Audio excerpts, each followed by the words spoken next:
जब Louis pastor ने 1880 के दशक में वैक्सीन की शुरुआत की, तो वे पेरिस के बाहरी इलाके में एक पशु फार्म में है पर एक सार्वजनिक प्रयोग में इसकी प्रभावशीलता को वेरीफाई करने में सक्षम थे।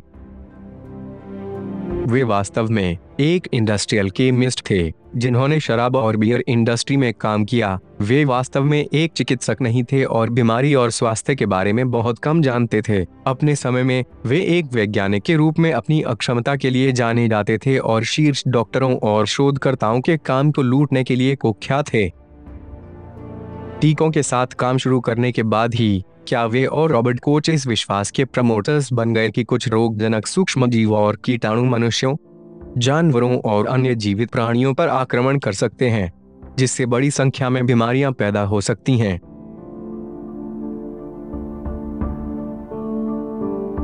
फिर भी यह सिद्धांत कि सूक्ष्मजीव और रोगजनक वायरस मानव बीमारी का कारण थे, उस समय के अधिकांश वैज्ञानिकों द्वारा अस्वीकार कर दिया गया था, जिन्होंने बताया था कि बीमारी गर्मी के कारण उत्पन्न होने वाले पित्ती से होती है, जो लोगों में आंतरिक असंतुलन पैदा करता है, या वैकल्पिक रूप से यह पानी या इलाके के मैला होने और स्वच्छता की कमी के कारण हो सकता है। फिर भी माइक्रोबियल सिद्धांत ने एक विस्तार करने वाले उद्योग के हितों को पूरी तरह से मिला दिया, क्योंकि यह इन खतरनाक सूक्ष्मजीवों को खत्म करने के लिए डिजाइन किए गए सभी प्रकार के रासायनिक उत्पादों के उत्पादन और व्यावसायीकरण के लिए अनुमति देता है। टीके, एंटीबायोटिक्स और एंटीबैक्टीरियल और एंटीवायरल प्रोडक्ट के स्कोर को इस बैनर के तहत वाणिज्यिक किया गया था, क्योंकि अन्य संभावित खतरनाक रासायनिक फार्मास्यूटिकल्स थे।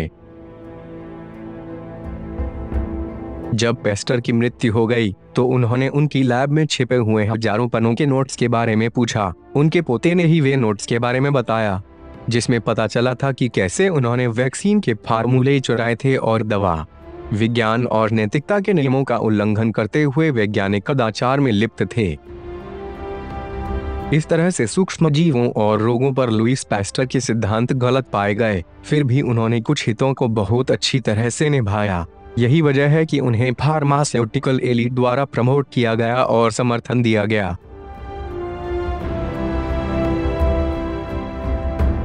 हालांकि उनके सिद्धांत अधूरे और गलत थे, लुइस पास्टर की गिनती उनके समय के समाज के ऊपरी क्षेत्रों से की जाती थी, जिसमें रॉकफेलर जैसे शक्तिशाली कुलों से धन और विभिन्न उद्योगों जैसे कि फार्मास्यूटिकल्स और तेल को नियंत्रित करने वाले परिवार शामिल थे।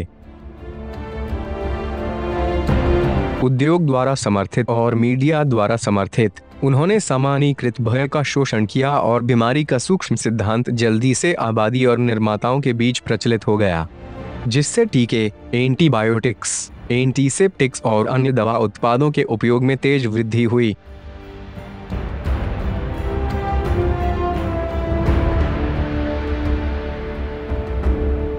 अपनी मृत्यु के दिन पास्टर ने स्वीकार किया कि रोगाणु बीमारी का कारण नहीं है, यह स्वीकार करते हुए कि किसी के शरीर और आसपास की स्थिति वास्तव में महत्वपूर्ण है। इस कारण से डॉक्टर क्लाउड बर्नार्ड जैसे प्रसिद्ध चिकित्सकों और वैज्ञानिकों ने जीव विज्ञान, सूक्ष्मजीव विज्ञान, जैव रसायन और पैथोलॉजी में दूरगामी अध्ययन किए। इस आधार को बढ़ावा दिया कि वायरस, बैक्टीरिया और अन्य रोगाणु परिणाम थे, बीमारी का कारण नहीं।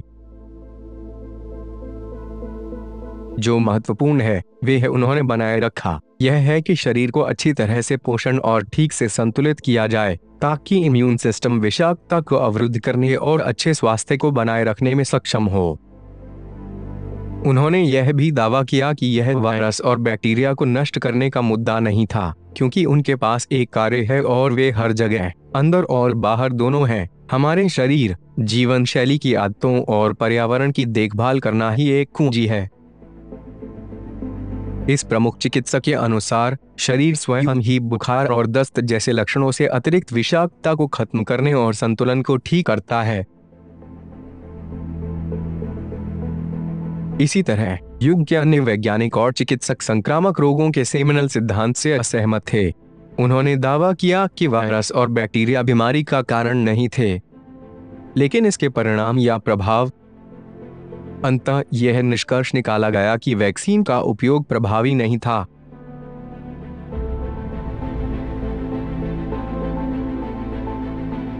ब्रिटिश अभिजात महिला लेडी मैरी वॉट एलेमोंटेगू की कहानी टीकों की खतरनाक प्रकृति की पुष्टि करती है। 1717 में वे यूरोप में एक प्रथा लाई जिसे उन्होंने तुर्की ओटोमन साम्राज्य में देखा था, जिसका नाम टीकाकरण था। इस तकनीक में अन्य लोगों की त्वचा के नीचे मानव चेचक के संक्रमित स्टिलास पस्ट्यूल्स को शामिल किया, प्रतिरक्षित करने के उद्देश्य से। जैसा कि आधुनिक समय का तर्क बताता है, इस प्रथा ने प्रतिकूल प्रतिक्रियाओं को जन्म दिया, जिससे बीमारी और तीव्र संक्रमित हो गई और काफी लोग मर गए, उनके अपने भाई सहित।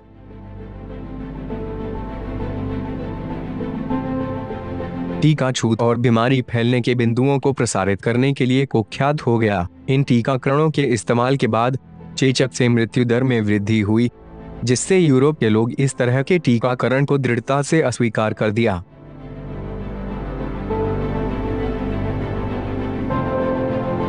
फिर भी 1743 में लंदन में एक बार फिर से टीकाकरण फिर से उभरा और एक बहुत ही आकर्षक अभ्यास में शामिल हुआ जिसने उच्च वर्ग को लक्षित किया।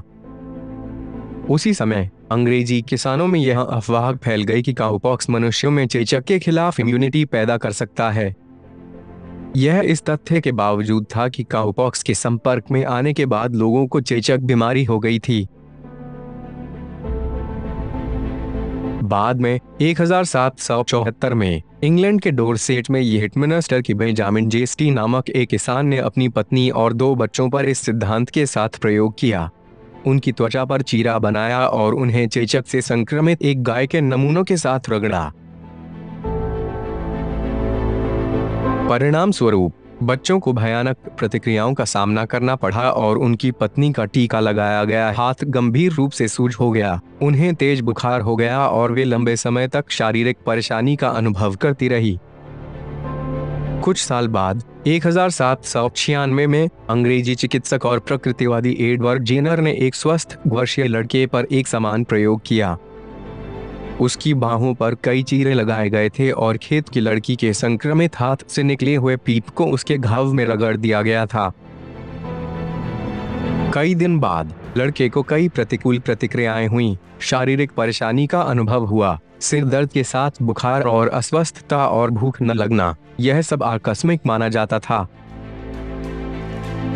जब लड़का मानव चेचक के संपर्क में आया और संक्रमित नहीं हुआ तो उन्होंने कहा कि वैक्सीन ने काम किया था और यह मनुष्यों को जीवन भर की इम्यूनिटी प्रदान करेगा। हालांकि यह एक गलत निष्कर्ष था। तथ्य यह है कि उसको बीमारी नहीं हुई, धन्यवाद टीकाकरण का नहीं था। यह कहना अधिक सटीक है कि वे बीमार नहीं हुए, उनके बावजूद। चिकित्सक बाद में 2 और बच्चों का टीकाकरण किया, जिनमें से एक बुखार से तड़पकर मर गया और दूसरा बच्चा जो बच गया। लंबे समय बाद नहीं, कथित इम्यूनिटी को जीवन भर के लिए कहा गया था, लेकिन यह सिफारिश की गई थी कि लोगों को वर्ष में कम से कम एक बार टीका लगाया जाए। जेनर ने अपने नए प्रोडक्ट को वका, लैटिन फॉर काऊ कहा, जहां से वैक्सीन शब्द आता है। भले ही चेचक वास्तव में घोड़ों को प्रभावित करने वाली बीमारी से आया हो। इस टीके को बनाने के लिए न केवल गायों के संक्रमित नमूनों का इस्तेमाल किया गया, बल्कि अन्य जानवरों का भी इस्तेमाल किया गया, जिनमें घोड़े, खरगोश,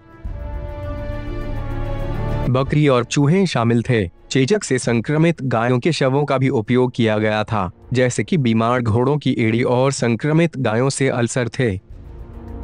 आज तक चेचक का टीका अन्य हानिकारक रासायनिक पदार्थों के अलावा एल्यूमिनियम, सोडियम क्लोराइड, फॉर्मलाडेहाइड और एंटीबायोटिक्स जैसे अत्यधिक खतरनाक पदार्थों के साथ मिलकर आनुवंशिक रूप से संशोधित पशु और मानव मटीरियल्स का मिश्रण है। किसी भी हानिकारक एडिटिव्स वाले टीकों के बावजूद वे हमें समझाने की कोशिश करते हैं कि वे सुरक्षित हैं। वास्तव में उनके पास उच्च जहरीली क्षमता है और साइड इफेक्ट्स पैदा करते हैं, जिसमें किसी भी तरह की स्वास्थ्य समस्याएं और बीमारियां शामिल हैं। यही कारण है कि टीकों के प्रतिकूल प्रभावों को प्रदर्शित करने वाले कई मामलों को कवर किया गया है और उनसे उत्पन्न होने वाली समस्याओं को अन्य कारणों से जिम्मेदार ठहराया गया है, जिसका उद्देश्य चिकित्सा उद्योग की रक्षा करना है। लोगों को इस पेशेवर झूठ के प्रति सीमित रखने के प्रयास में अनगिनत चिकित्सकों को टीके लगाने और बचाव के लिए बोनस का भुगतान किया गया। फिर भी दुनिया भर में वैक्सीन इंजरी के मामलों को उजागर करने वाली रिपोर्टें सामने आई।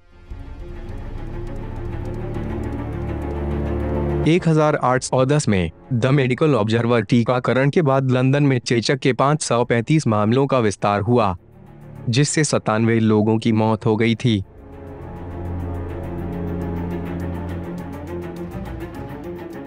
बीमार गायों में से बनाई गई वैक्सीन से इनमें से 150 मामलों में घाव हो गए।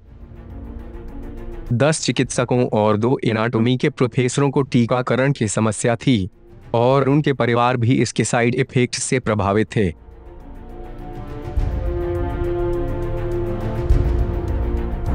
इसी तरह यूरोप में चेचक की महामारी के दौरान 1870 से 1873 तक चेचक के टीके की कई खुराकें लेने के बाद रशिया में 60,000 लोग मारे गए।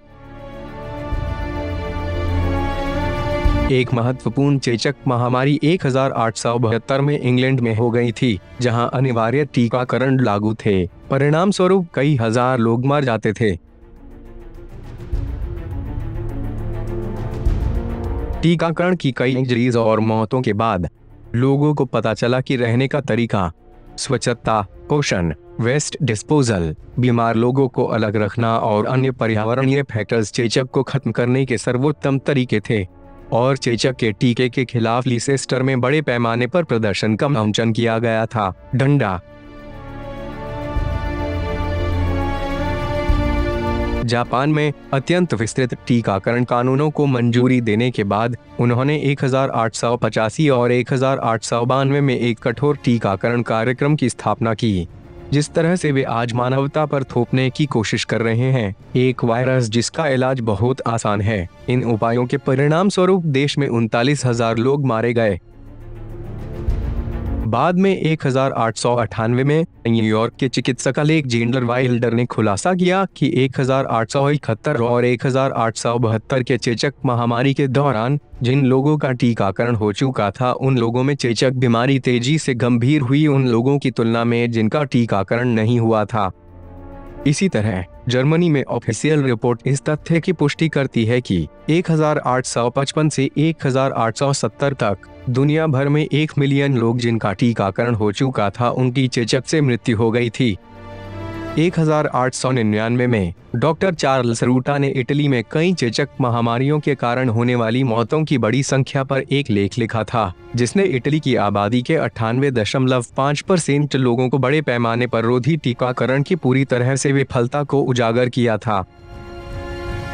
संक्षेप में, टीकों से दुनिया भर में बड़ी संख्या में इंजरीज और मृत्यु हुई है। इसके बावजूद अधिकारियों ने हमें अन्यथा समझाने की कोशिश की।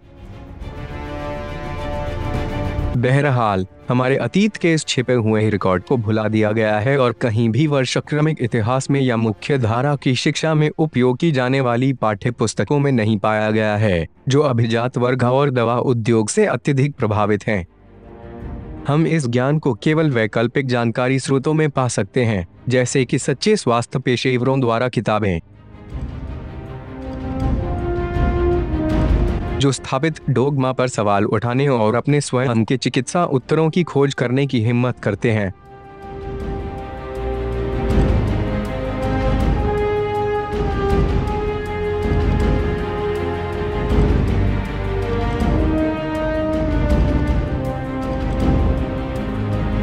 हमारे पूरे इतिहास में कई अलग अलग मौकों पर टीकों की वजह से बड़े पैमाने पर पीड़ा और मौतें हुई है, जिससे कि अधिकांश आबादी ने उन पर बढ़ती अस्वीकृति को देखा है। यही कारण है कि साइकोपैथिक अधिनायकवादी कुलीन वैक्सीन निर्माताओं और स्वास्थ्य अधिकारियों के पास इतिहास के कुछ हिस्सों को छिपाने के बारे में कोई योग्यता नहीं है, जिससे हम टीकों में निहित गंभीर जोखिमों को भूल जाएंगे और बार बार एक ही जाल में गिर जाएंगे। We're taught in medical school that vaccines reduce the incidence rate of smallpox or polio. One of the things that's missing in medical education is that they're not the only thing that play a role as to whether or not diseases come and go. Today, what I'd like to talk about is the rationale of vaccines. There was an article in Pediatrics Journal, which is the Bible journal of the American Academy of Pediatrics, and this article looked at child mortality rates by age at death in the United States between 1900 and 1998. And you see all the death rates of these diseases actually came down before the DPT was licensed in 1949 and the measles vaccine was introduced in 1963. So what is it that actually helped? State and local health departments implemented public health measures and public education about hygienic practices. Thus, vaccination does not account for the impressive declines in mortality seen in the first half of the century.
इसमें कोई संदेह नहीं है कि महामारी मुख्य रूप से मनुष्य द्वारा उकसाई जाती हैं या टीकाकरण कार्यक्रमों, स्वच्छता की कमी, जलवायु की स्थिति, दूषित भोजन और पानी, प्रवास, कुछ जानवरों की आबादी की उपस्थिति और एंटीबायोटिक दवाओं की अधिकता का प्रत्यक्ष परिणाम है। इससे खतरा पैदा होता है। इम्यून सिस्टम एक स्वस्थ जीवन की नींव है।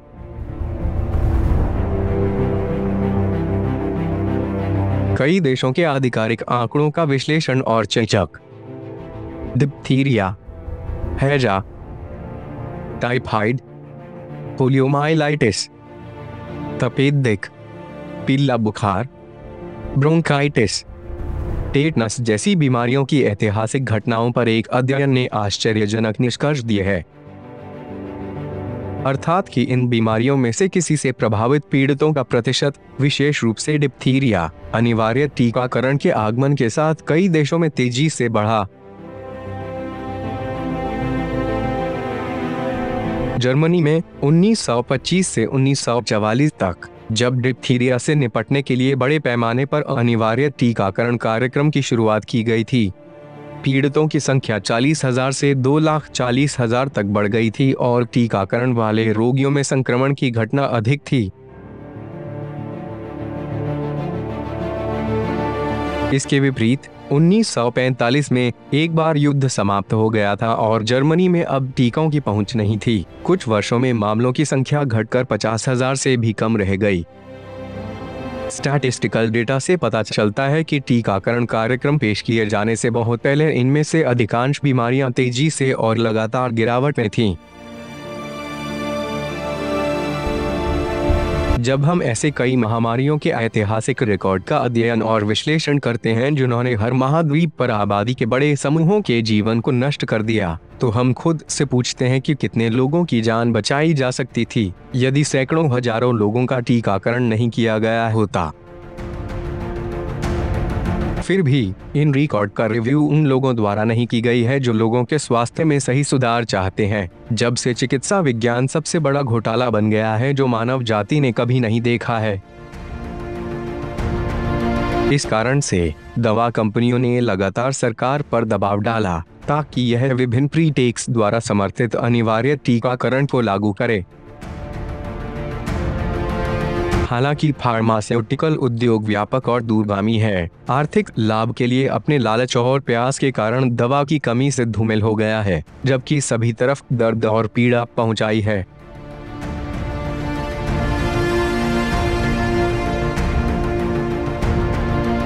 यह काफी सहयोग है इस बात को मानते हुए कि पर्याप्त साक्ष्य से अधिक है कि टीके बार बार बीमारियों को रोकने में विफल रहे हैं।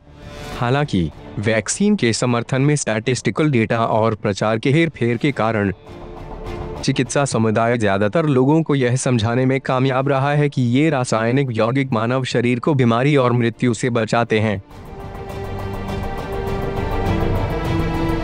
हालांकि यह एक अतिशयोक्ति की तरह लग सकता है, लेकिन दुखद सच्चाई यह है कि मौतें एक लगातार परिणाम हैं जब सरकारें यह तय करने के लिए लोगों की शक्ति छीनती हैं कि क्या उनके शरीर में जहरीले पदार्थों को इंजेक्ट करने की उनकी सहमति है या नहीं। यह एक बहुत ही गंभीर मुद्दा है क्योंकि नागरिकों से अपने निर्णय लेने के अधिकार को छीन लिया गया है। इतिहास उन दस्तावेजों से भरा पड़ा है जहां दवा उपचार में सार्वजनिक स्वास्थ्य आपातकाल के बहाने प्रायोगिक टीकों का प्रशासन शामिल है।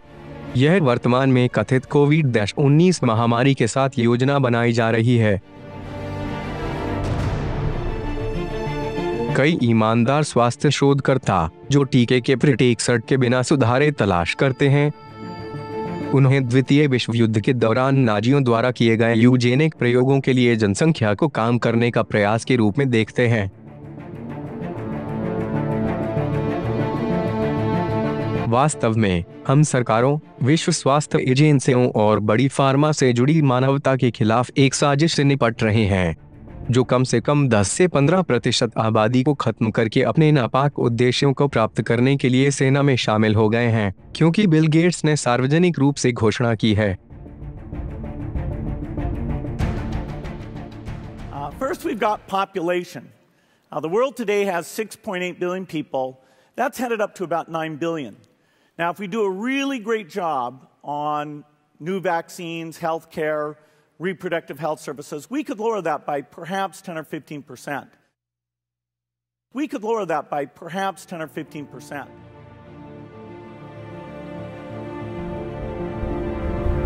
वैक्सीन अनुसंधान हमेशा चिकित्सा का एक अवांट-गार्ड क्षेत्र रहा है, क्योंकि बड़े पैमाने पर टीकाकरण शोधकर्ताओं, दवा कंपनियों और सरकारों को विनम्र मानव नमूनों के साथ प्रदान करता है जो नई दवाओं और वास्तव में प्रभावी सूत्रों का चयन करने के लिए उनकी स्वतंत्रता छीन लेते हैं।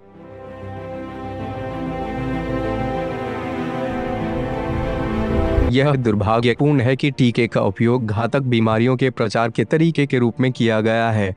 उसी क्षण से उनका आविष्कार किया गया था और यही कारण है कि न तो दवा कंपनियों और न ही सार्वजनिक स्वास्थ्य एजेंसियों को उनकी नैतिकता या अच्छे विवेक के लिए जाना जाता है।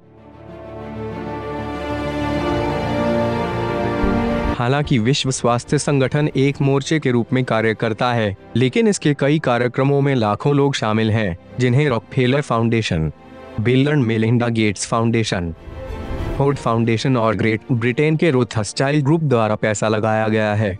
अधिक दिलचस्प तथ्य यह है कि वे सभी एक सामान्य दागे से एकजुट हैं, अर्थात जनसंख्या को काम करना। हो सकता है कि इस तथ्य के साथ भी कुछ हो सकता है कि बिल गेट्स के पास मोनसेंटो में 5 लाख शेयर हैं। वास्तव में उन्होंने अक्सर दावा किया है कि दुनिया की फूड सप्लाई के एकाधिकार के लिए आनुवंशिक इंजीनियरिंग और ट्रांसजेनिक्स का उपयोग करने वाली कंपनी में शेयरधारक होने के बावजूद एग्री केमिकल्स विश्व भूख का जवाब है। हालांकि यह सब नहीं है। यह ध्यान दिया जाना चाहिए कि बिल गेट्स के पास वॉलमार्ट में 11 मिलियन शेयर हैं, जो कि सबसे बड़ी सुपरमार्केट श्रृंखलाओं में से एक है, जिसमें नकली महामारी की शुरुआत के बाद से काफी लाभ हुआ है। वे मैक्सिकन मीडिया चैनल टेलीविसा और स्टारबक्स जैसे उद्योग के अन्य क्षेत्रों में भी शामिल हैं। कॉफी शॉप्स की श्रृंखला जो उन्हें अपने पिता से विरासत में मिली थी। गेट्स बर्कशायर हैथवे और कचरा प्रबंधन निगम में एक प्रमुख निवेशक हैं, साथ ही साथ कैनेडियन राष्ट्रीय रेलवे में भी हैं।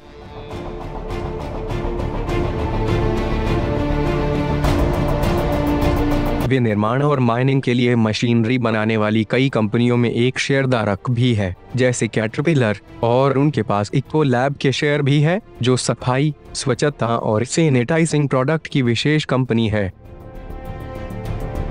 इसके अतिरिक्त वह telephone tower company Crown Castle, परिवहन और संदेश सेवा कंपनियों यूपीएस और फेडेक्स, और Coca Cola company, McDonald's, Exxon Mobil, British Petroleum में एक शक्तिशाली निवेशक है और स्वच्छता उत्पादों और भोजन, प्रॉक्टर एंड गैम्बल के बहुराष्ट्रीय निर्माता है।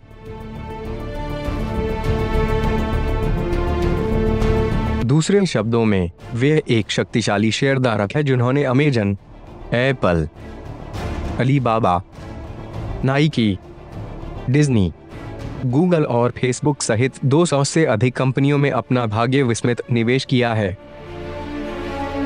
फिर भी गेट्स के जुनून कंप्यूटर, निवेश और परोपकार तक सीमित नहीं है। पिछले कुछ वर्षों में तकनीकी गुरुवार ने बड़ी प्रॉपर्टीज के लिए एक कमजोरी विकसित की है। गेट्स परिवार 6000 वर्ग मीटर की हवेली में सिएटल के बाहरी इलाके में लेक वाशिंगटन के बगल में रहता है। 1988 में $60 मिलियन में खरीदा गया। अब यह 178 मिलियन मूल्य का है।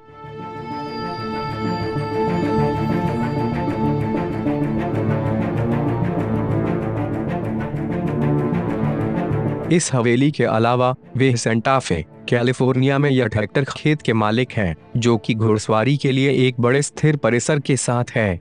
उनके पास फ्लोरिडा के पाम बीच में $8 मिलियन का फार्म हाउस भी है, और कैलिफोर्निया के सैन डिएगो में एक घर, जिसका अनुमानित मूल्य $43 मिलियन है। इन सबसे परे, वे अंतर्राष्ट्रीय संगठन गैवी के संस्थापक हैं, जिसे दुनिया भर में टीकों को बढ़ावा देने के लिए मनाया गया है, खासकर गरीब देशों के बच्चों के लिए। इस कारण से बिल गेट्स ने उन्हें कई वर्षों के लिए प्रमोट किया है, और वे जनसंख्या नियंत्रण के कट्टर समर्थक हैं, क्योंकि वे वैश्विक स्वास्थ्य पर एकाधिकार करने का प्रयास करते हैं। The problem is that the population is growing the fastest where people are less able to deal with it. So what we need to do is take this age generosity and this innovation and go into those places, offer the women better tools where they want to space birthing or have a smaller family size, and improve health. And so finding all the kids, convincing the moms the vaccine's a good thing, it's a big challenge. And this is my biggest activity, is trying to make sure that this leads to a success.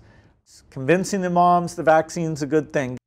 It's a big challenge. And this is my biggest activity, is trying to make sure that this leads to a success.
महान महामारी तब शुरू हुई जब ग्रामीण क्षेत्रों के निवासी घनी आबादी वाले शहरों में चले गए। सड़कों को डंपिंग साइटों के रूप में इस्तेमाल किया गया था और कूड़े की वजह से हवा और पानी प्रदूषित हुआ, संक्रामक रोगों के लिए प्रजनन स्थल बन गया। इन भीड़ भाड़ वाले शहरों में महामारी को रोकने का एकमात्र तरीका शहरी सफाई सेवाएं स्थापित करना था और सार्वजनिक स्वास्थ्य, स्वच्छता और आवास में सुधार करना था, जिसके कारण व्यक्तिगत और सामूहिक स्वास्थ्य में सुधार हुआ। हालांकि टीकाकरण कार्यक्रमों का इससे कोई लेना देना नहीं था, क्योंकि वे अपरिवर्तित रहे। इस प्रकार यह मानने का कोई कारण नहीं है कि टीके जान बचाते हैं या महामारी पर अंकुश लगाते हैं। इम्यून सिस्टम को बढ़ाने के लिए मजबूत इम्यूनिटी, प्रभावी स्वच्छता और उचित पोषण पर्याप्त तरीके हैं। प्रसिद्ध ऑस्ट्रियाई चिकित्सक, दार्शनिक और गणितज्ञ रुडोल्फ स्टाइनर के अनुसार टीकों ने एक गंभीर खतरा पैदा कर दिया है। मानवशास्त्र के संस्थापक ने जब इस मुद्दे पर दूरदर्शी स्पष्टता के साथ चर्चा की तो कहा कि वर्ष 2000 के तुरंत बाद सोच पर एक तरह का अप्रत्यक्ष प्रतिबंध अमेरिका से निकलेगा, जिसका उद्देश्य सभी व्यक्तिगत विचारों को दबाने का होगा।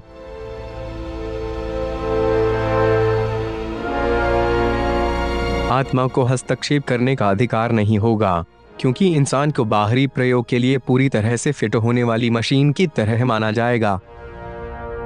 मजबूत दृष्टिकोण से लोग जल्द से जल्द जीव को प्रभावित करने के लिए एक वैक्सीन का आविष्कार करेंगे, अधिमानतः पैदा होते ही, ताकि इस मानव शरीर को कभी यह विचार भी न आए कि सोल और स्पिरिट जैसा कुछ होता भी है। हमें भ्रमित नहीं होना चाहिए, हम एक सावधानी पूर्वक योजनाबद्ध आंदोलन के साथ काम कर रहे हैं। अतीत में कॉन्स्टेंटिनोपल परिषद में यह फैसला किया गया था कि स्पिरिट मौजूद नहीं थी। यह डॉगमेटिकली कहा गया था कि मानव केवल शरीर और आत्मा से युक्त होता है और यह मानवीय भावना की बात करने के लिए विधर्मी था। वह समय दूर नहीं है जब आत्मा, आंतरिक जीवन को गैर मौजूदगी के रूप में डिक्री करने का प्रयास किया जाएगा। तब तक लोगों को सोल और स्पिरिट के संदर्भ में बात करने के लिए पैथोलॉजिकल माना जाएगा। इस विचार को खारिज करते हुए कि वायरस और बैक्टीरिया बीमारियों का कारण है, आत्मा चेतना को समाप्त करना है और लोगों को निहिलिज्म, नास्तिकता और देवत्व के पूर्ण इनकार में उलझाए रखने का एक तरीका है। यही वजह है कि जनता भय से जीती है और मौत से घबरा जाती है। लोगों को नियंत्रित करने के लिए वायरस का घेरा एक बहुत ही सुविधाजनक टूल है। सीधा सच यह है कि चालाक खेल राजनेताओं और वैक्सीन निर्माताओं के लिए एकमात्र असली मारक है खुद को शिक्षित करना और पीड़ित की भूमिका को छोड़ना, पावर के लिए इस घातक चाल चलना। वैश्विक नियंत्रण के इस इंस्ट्रूमेंट को पहले से ही लागू किया जा रहा है और आर्टिफिशियल इंटेलिजेंस पर आधारित नए शैतानी धर्म का उपयोग उसके सिद्धांतों और उसके सभी आध्यात्मिक, नैतिक और नैतिक मूल्यों को छीनने के लिए किया जा रहा है। Not so long ago, mankind's greatest threats were war, famine, and plague. We've all but conquered them with hard science. This faith in technology, our new religion.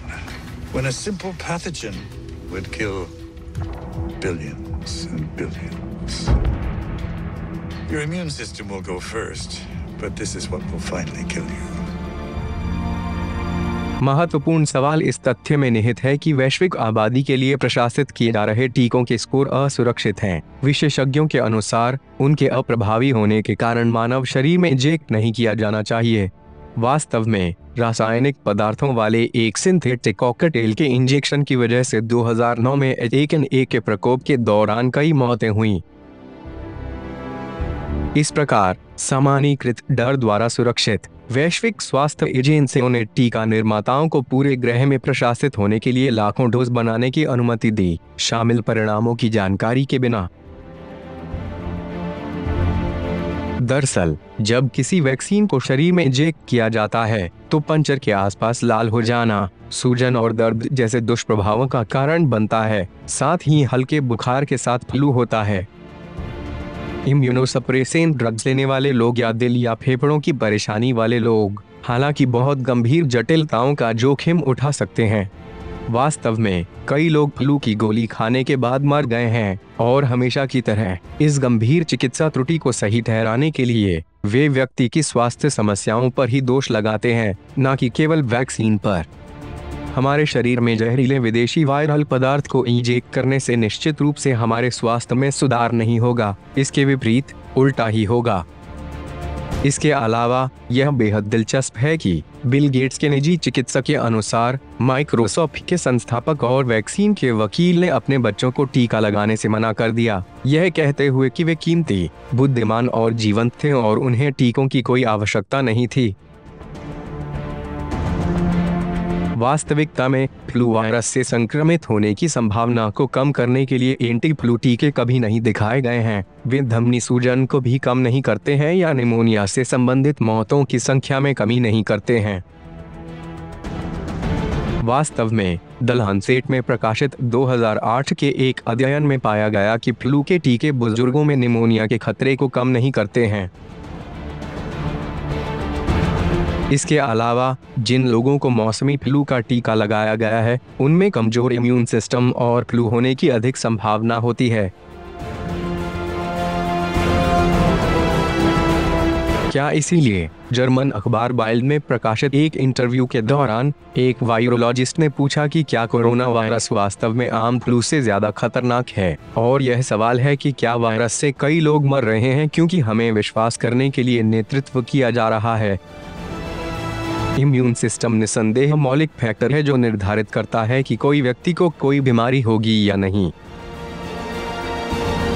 इसके अलावा टीका के विकास के दौरान प्रक्रिया की हानिकारकता पर ध्यान नहीं दिया गया है। इम्यून सिस्टम को घायल करने के अलावा सभी टीके बिना किसी अपवाद के हमारी आनुवंशिक मटेरियल को बदल देते हैं, जिससे हमारे शरीर में विभिन्न प्रकार के विघटन पैदा होते हैं, जैसे कि कैंसर के ट्यूमर का विकास। वे घातक बचपन की बीमारियों की बढ़ती घटनाओं के पीछे मुख्य कारण भी हो सकते हैं।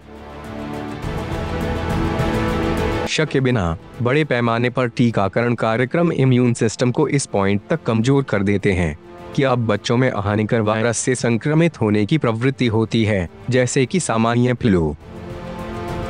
इस संदर्भ में दवा निर्माता अक्सर बेईमान होते हैं। उनके हाथों मरने वाले लोगों की संख्या उनके लिए काम की नहीं होती है। वास्तव में उनके शेयरधारक ही ऐसे हैं जो उन्हें किसी भी चीज के लिए जिम्मेदार ठहरा सकते हैं। कई दशकों से टॉप वैज्ञानिकों और चिकित्सकों ने इस विचार को बढ़ावा दिया है कि बच्चों को टीकाकरण की आवश्यकता है ताकि डिप्थीरिया, पोलियो, हैजा, टाइफाइड और मलेरिया जैसी बीमारियों से बचाया जा सके। हालांकि सबूत बताते हैं कि टीकाकरण केवल अनावश्यक नहीं है, यह वास्तव में हानिकारक है। कई मामलों में टीका के सक्रिय बैक्टीरिया को बच्चों के रक्त प्रवाह में इंजेक्ट किया जाता है, इस संभावना को कम करके कि आने वाली पीढ़ियां स्वस्थ जीवन जिएंगी, खासकर जब बच्चे हर साल इतने टीके प्राप्त करते हैं।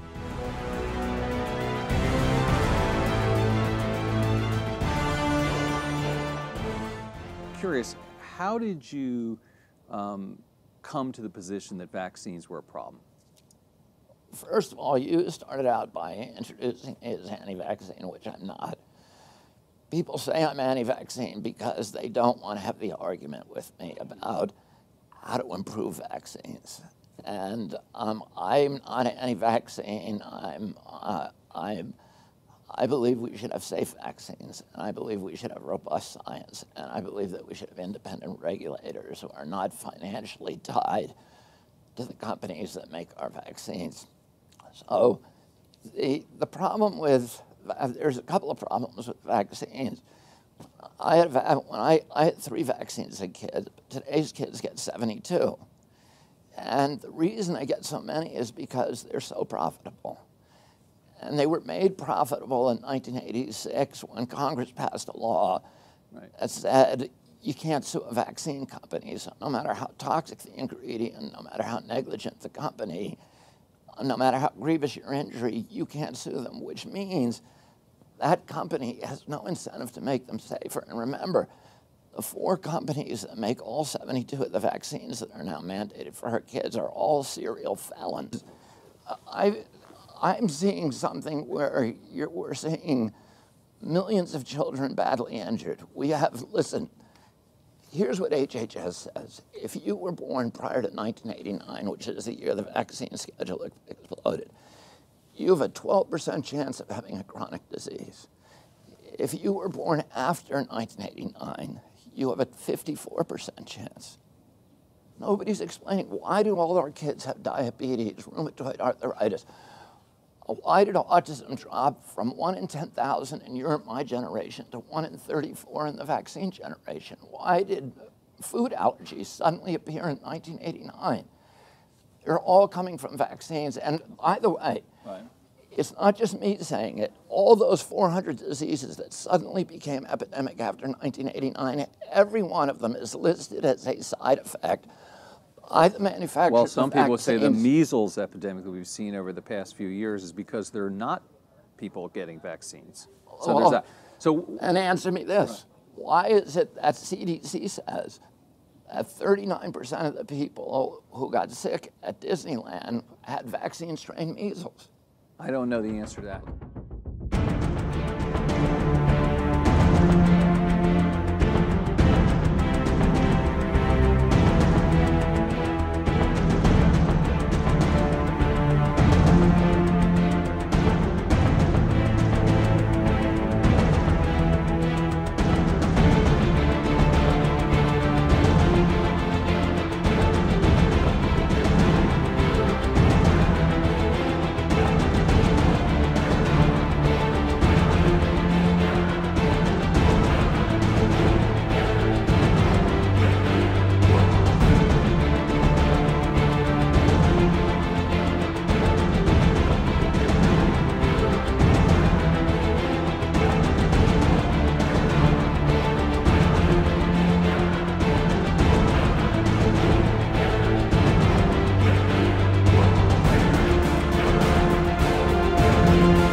हालत हो देखते हुए लाखों लोगों को अपने जीवन के पहले वर्षों के दौरान कुछ ढट विषम टीके लगाए जाते हैं।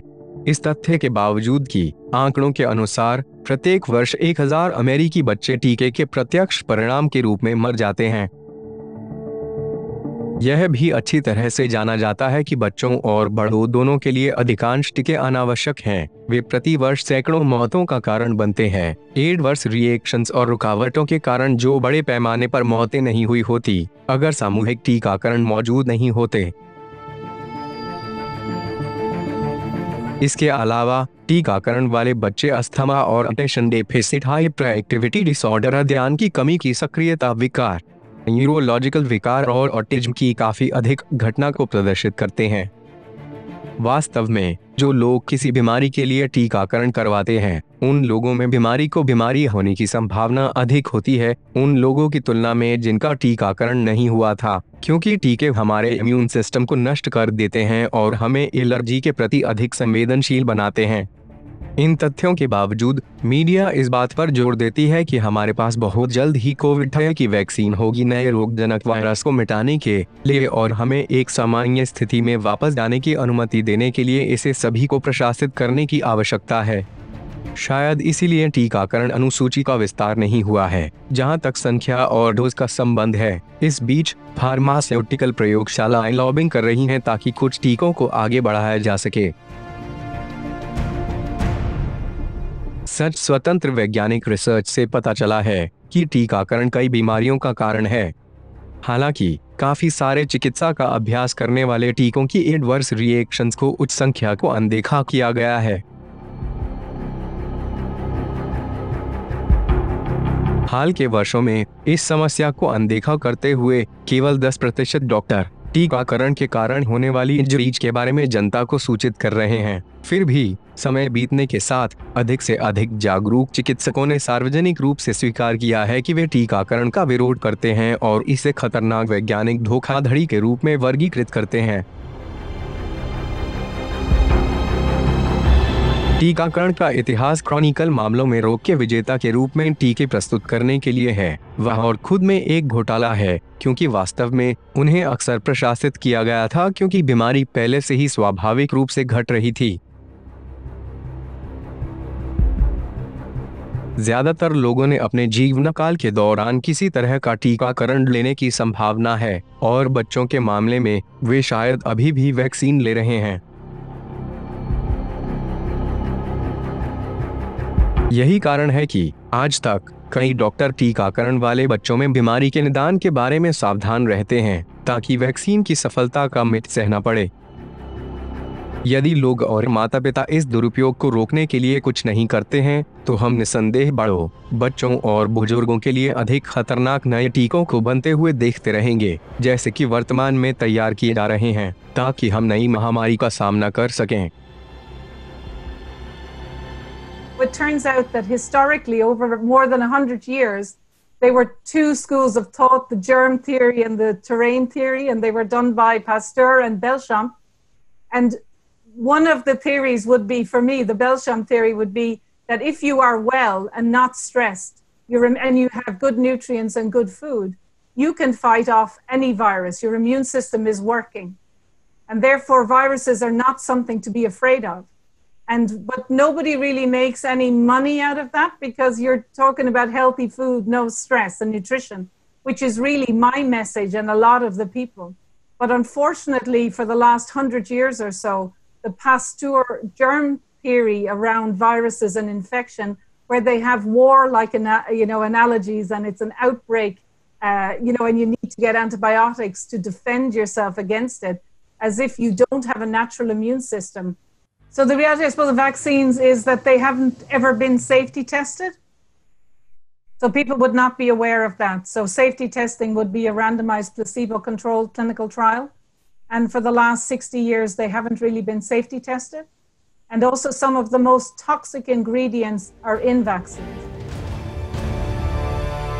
वास्तव में हम ठीक से सुरक्षित नहीं हैं, और यह बच्चों के लिए विशेष रूप से सच है क्योंकि वे दवा कंपनियों के सबसे प्रतिष्ठित शिकार हैं। वास्तव में जब तक माता पिता खुद को बहाने की अनुमति देते रहेंगे, तब तक हमले जारी रखना सुनिश्चित रहेंगे।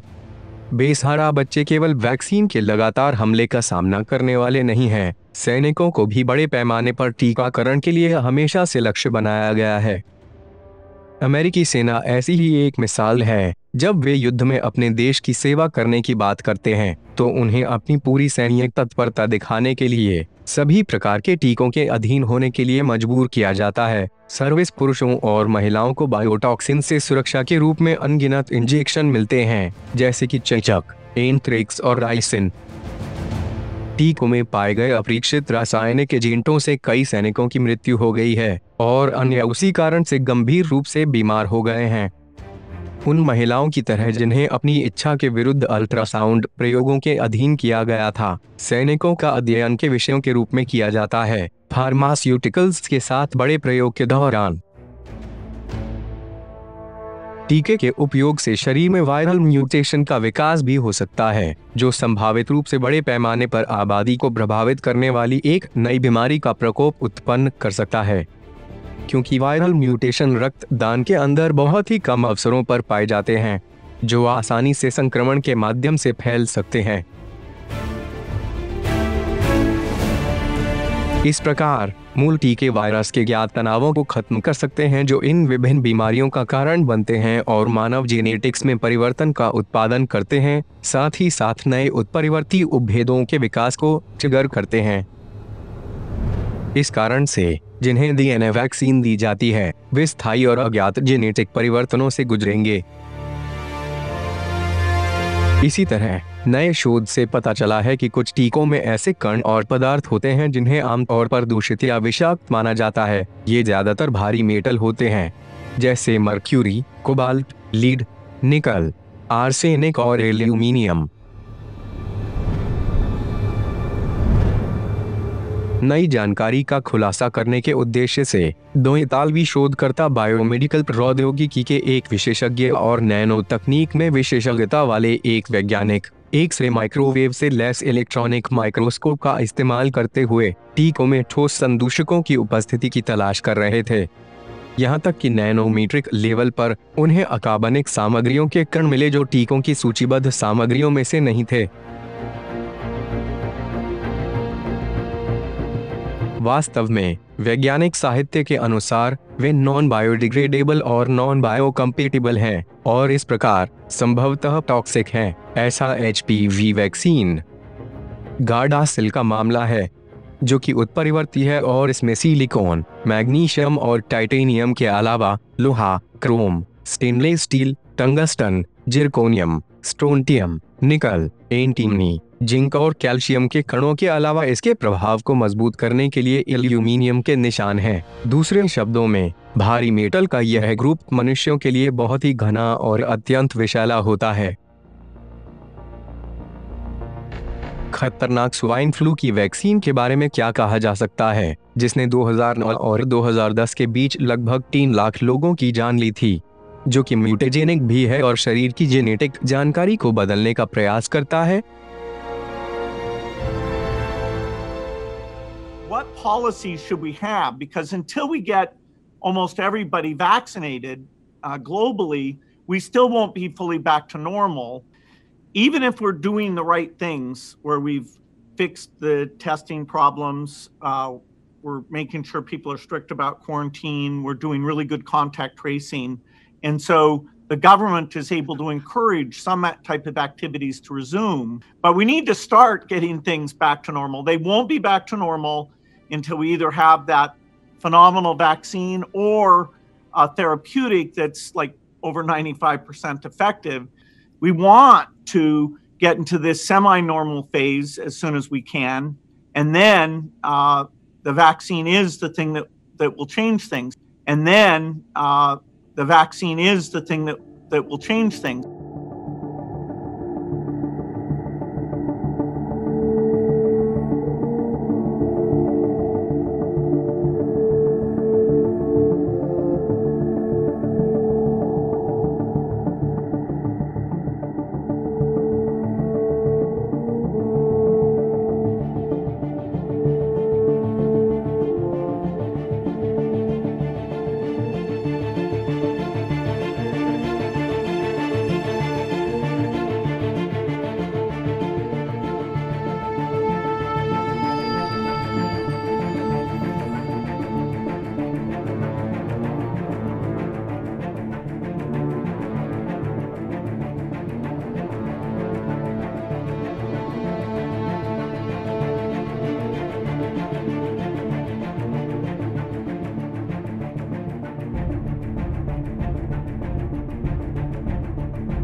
फिर भी केवल टीकों में ही कई प्रकार के हानिकारक तत्व नहीं होते हैं।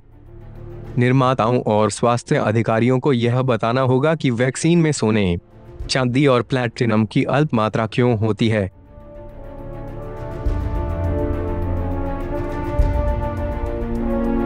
स्मॉल पॉक्स, दाद, रूबेला और हेपेटाइटिस की वैक्सीन के अंदर गर्भित मानव भ्रूण भी पाए गए हैं और वर्तमान में विकसित किए जा रहे कोरोना वैक्सीन में से कम 5 में इनका उपयोग किया जा रहा है। यह कई मानव भ्रूणों में देखा जा रहा है और मानव आनुवंशिकी में एक गंभीर और स्थायी परिवर्तन को भड़काने के अलावा यह प्राप्तकर्ता के डीएनए में बदलाव करता है और उन्हें बाकी के लिए अपनी आनुवंशिक संरचना में इस परिवर्तन के प्रभाव के साथ रहना होगा। इससे ऑटोइम्यून बीमारियां भी होती हैं, जैसे कि आत्म केंद्रित, कैंसर, डायबिटीज, गठिया और अन्य, चूंकि मानव कोशिकाओं को इंजेक्ट किया जा रहा है जिनके डीएनए लोड प्राप्तकर्ता से संबंधित नहीं है। इन जवाबों से असंतुष्ट शोधकर्ता का कहना है कि ये कंपाउंड स्वाभाविक रूप से डिकम्पोज नहीं होते हैं और हमारे शरीर में प्रतिकूल प्रभाव उत्पन्न कर सकते हैं क्योंकि यह उन्हें पहचानता नहीं है। हमारे शरीर की यह दुर्बलता आबादी के बीच एक प्रतिक्रिया पैदा कर रही है, जो हो सकता है कि क्यों कई लोगों ने सामाजिक विकृतियों और फेस मास्क के अनिवार्य उपयोग की अवहेलना करने का फैसला किया। वैक्सीन और हानिकारक 5G तकनीक के गंभीर प्रभावों का विरोध करने के लिए इटली के फ्लोरेंस में एक साथ इकट्ठा होना।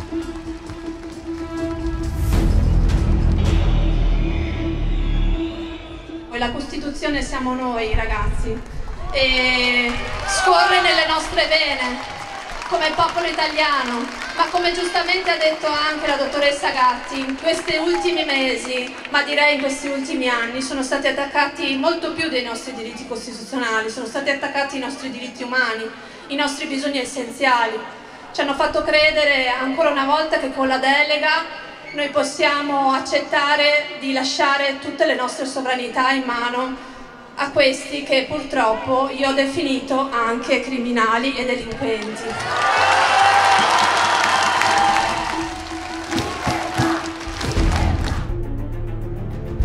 वैक्सीन के विश्लेषण के दौरान इन दूषित पदार्थों का परीक्षण किए गए सभी नमूनों में पाया गया और हमारा शरीर उनके खिलाफ प्रतिक्रिया करता है। इस तरह के शोध इस तथ्य को रेखांकित करते हैं कि वैक्सीन क्वालिटी कंट्रोल में बेहद कमी है और समय पर टीकाकरण सुरक्षा का मूल्यांकन करने के लिए नए उत्पन्न होने वाले मुद्दों पर विचार करने की आवश्यकता पर जोर देता है। ब्रिटिश मेडिकल एसोसिएशन द्वारा प्रकाशित द ब्रिटिश मेडिकल जर्नल के अनुसार दवा कंपनी सनोफी और फिलीपीन सरकार के अधिकारियों पर डेंगू से मरने वाले बच्चों की मौत का आरोप लगाया जाएगा। यह अत्यधिक संभावना है कि डेंगवैक्स नामक प्रोडक्ट से टीकाकरण किए गए 10 बच्चों की मौत वास्तव में लापरवाही से हुई आत्महत्या थी। फ्रांसीसी लेबोरेटरी सनोफी ने खुलासा किया कि दुनिया में डेंगू के खिलाफ नंबर 1 टीका डेंगवैक्स या डेंगवैक्स उन लोगों में गंभीर बीमारी का खतरा बढ़ा सकता है जो कभी भी वायरस के संपर्क में नहीं आए हैं। इस खबर से फिलीपींस में नाराजगी फैल गई, जहां 2016 में 8 लाख से अधिक स्कूली बच्चों को टीका लगाया गया था। जैसा कि हमारी डॉक्यूमेंट्री 89 में बताया गया है, एक नया प्रायोगिक एंटी कोविड-19 वैक्सीन जल्द ही सामूहिक रूप से प्रशासित होने के लिए तैयार हो जाएगा और इससे भी बदतर, यह कुछ स्थानों पर अनिवार्य हो जाएगा। यह ज्ञात होने के बावजूद कि यह टीका बहुत बड़ा संभावित खतरा है, जैसे कि प्रतिरक्षा में कमी, स्थायी और अज्ञात जेनेटिक परिवर्तन, कैंसर पैदा करने वाले एंजाइमों का निर्माण और कई अन्य बुराइयों के बीच आत्म केंद्रित के प्रति एक मजबूत प्रवृत्ति।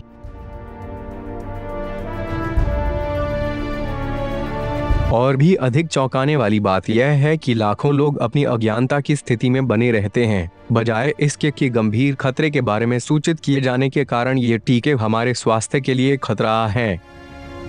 हमारी सरकारों और बेचे जाने वाली चीजों पर अपना पूरा विश्वास रखते हुए अज्ञानी चिकित्सकों ने उन्हें बताया कि लोग स्वेच्छा से उनकी मांगों को स्वीकार करते हैं, पूरी तरह से आश्वस्त हैं कि यह उनके अच्छे के लिए है। जब वे एक कदम पीछे लेना चाहते हैं, हालांकि यह अब संभव नहीं होगा क्योंकि बुराई ने अपने बीज बो दिए होंगे। वास्तव में यह एक अनजान आबादी को सच्चाई से बेखबर करने का सबसे अच्छा तरीका है। Cioè noi abbiamo scoperto che esistono delle polveri molto piccole, polveri che entrano nel nostro organismo per inalazione, per ingestione, in questo caso dei vaccini per iniezione, e non escono più e provocano tutta una serie di malattie che una volta non si sospettavano. Perché abbiamo cominciato a analizzare i vaccini? Per puro caso, assolutamente per puro caso, nel senso che una dozzina di anni fa un'università tedesca, l'Università di Mainz, Magonza in italiano, ci mandò dei reperti che per loro erano strani. Cioè questi tedeschi iniettavano dei vaccini e poi nel punto di iniezione del vaccino si formava una specie di montagnetta. Questa montagnetta dolorosa, cioè dolente per il paziente, poi faticava ad andarsene via, il paziente non stava bene. Loro, i tedeschi dell'università, non riuscivano a capire esattamente quale fosse il problema e ci mandarono dei reperti, cioè dei frammenti di questo gonfiore, e ci mandarono anche il vaccino. Noi, con le tecniche che abbiamo messo a punto, tecniche di microscopia elettronica, guardammo al microscopio elettronico questi reperti, cioè che cosa c'era in questo gonfiore e che cosa c'era nei vaccini, e scoprimmo che c'era la stessa cosa, cioè delle polveri, delle particelle, dei frammenti di acciaio, di piombo, di tungsteno, di titanio, frammenti, pezzi di roba. Su 28 vaccini analizzati, 27 erano sporchi, cioè pieni di queste particelle. L'unico vaccino che non fosse sporco era anche l'unico vaccino veterinario che abbiamo analizzato, un vaccino per i gatti. Io posso dire soltanto una cosa, che iniettare queste polveri in un bambino può voler significare avere un cliente per le case farmaceutiche per tutta la vita. Quindi perché noi ci vacciniamo? Siamo stati vaccinati da piccoli? Ci vacciniamo perché i vaccini sono una bellissima fonte di guadagno per le case farmaceutiche.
हमें यह नहीं भूलना चाहिए कि vaccine एक प्रयोगशाला में बनाए गए केमिकल एजेंट होते हैं जिनमें ऐसे ऊतक होते हैं जिन्हें मनुष्य और जानवर के इंग्रेडिएंट्स का इस्तेमाल करके आनुवंशिक जेनेटिकली रूप से मॉडिफाई किया गया है। यही कारण है कि केमिकल प्रतिरक्षण मस्तिष्क क्षति का कारण बनता है और शरीर के इम्यून सिस्टम को जोखिम में डालता है।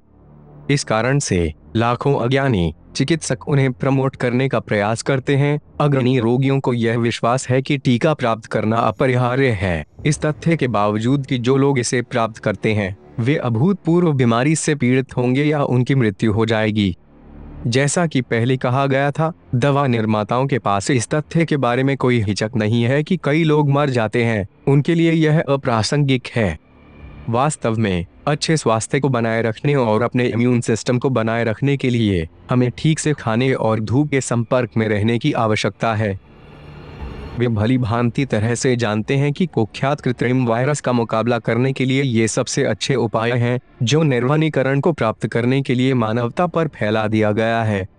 इस उद्देश्य के लिए उनका सबसे अच्छा समाधान हमें बंद रखना है, यह सुनिश्चित करने के लिए कि हमारा आहार ठीक नहीं है और हम सूर्य से संपर्क में नहीं रहते हैं, क्योंकि हमारा निकटतम तारा विटामिन डी का बहुत बड़ा स्रोत है।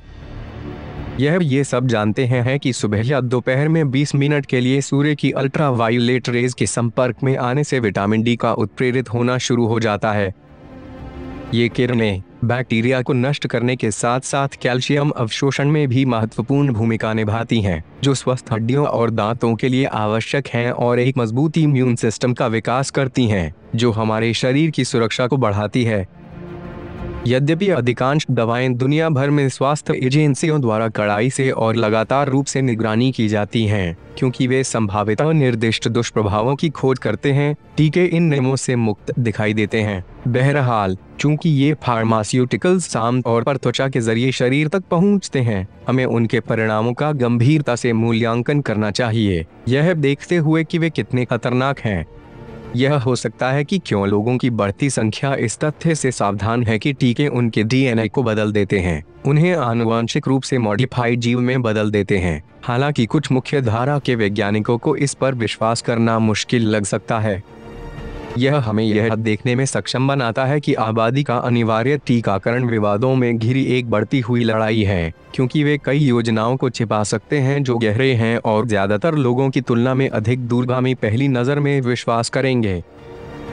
बीमारी की रोकथाम और सार्वजनिक स्वास्थ्य एक बहाने के रूप में इस्तेमाल किया जा रहा है। फिर भी खोजों से पता चलता है कि टीके सभी प्रकार के जीन्स वाहक हैं जो हमारे मानव मेकअप का एक स्थायी हिस्सा बन जाते हैं। इस कारण से नोट के अनगिनत चिकित्सकों को वैक्सीनेशन की कोई जरूरत नहीं दिखती है, क्योंकि यह संभावित रूप से विषाक्त है और एक व्यक्ति के समग्र स्वास्थ्य के लिए बहुत बड़ा खतरा है।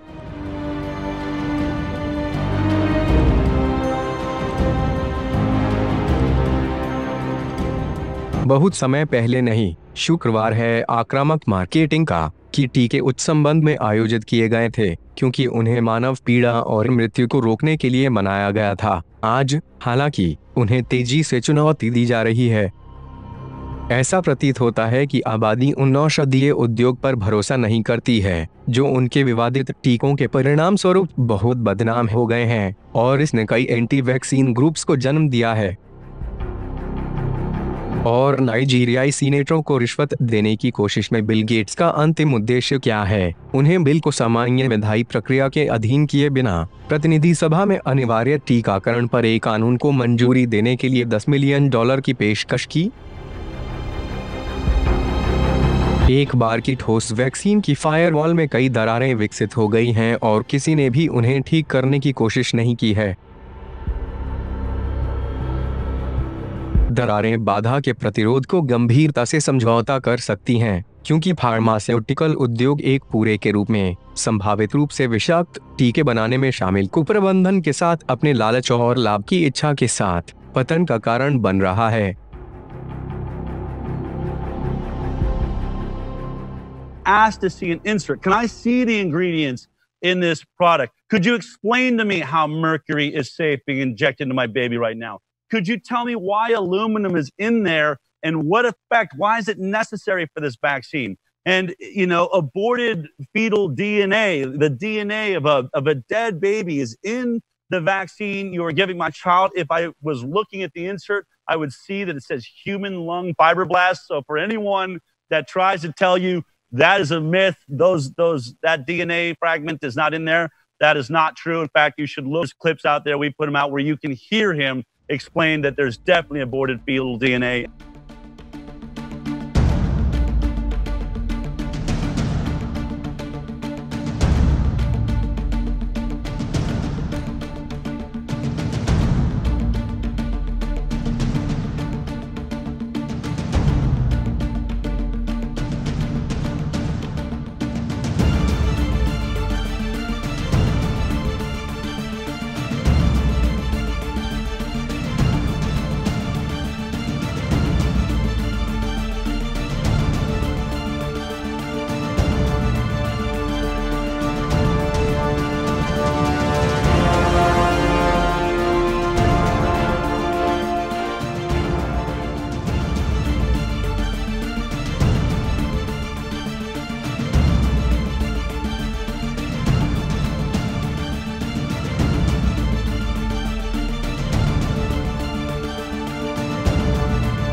हम पूरी तरह से जानते हैं कि कथित महामारी की आधिकारिक घोषणा अनिवार्य रूप से टीकाकरण के बाद होगी। विश्व स्वास्थ्य संगठन द्वारा अनुशंसित या अन्य देश जो दुनिया पर शासन करने वाले डार्क एलीट से जुड़े हुए हैं, इसका उद्देश्य पुलिस या सैन्य निगरानी में टीकाकरण को जबरन प्रशासित कराना है।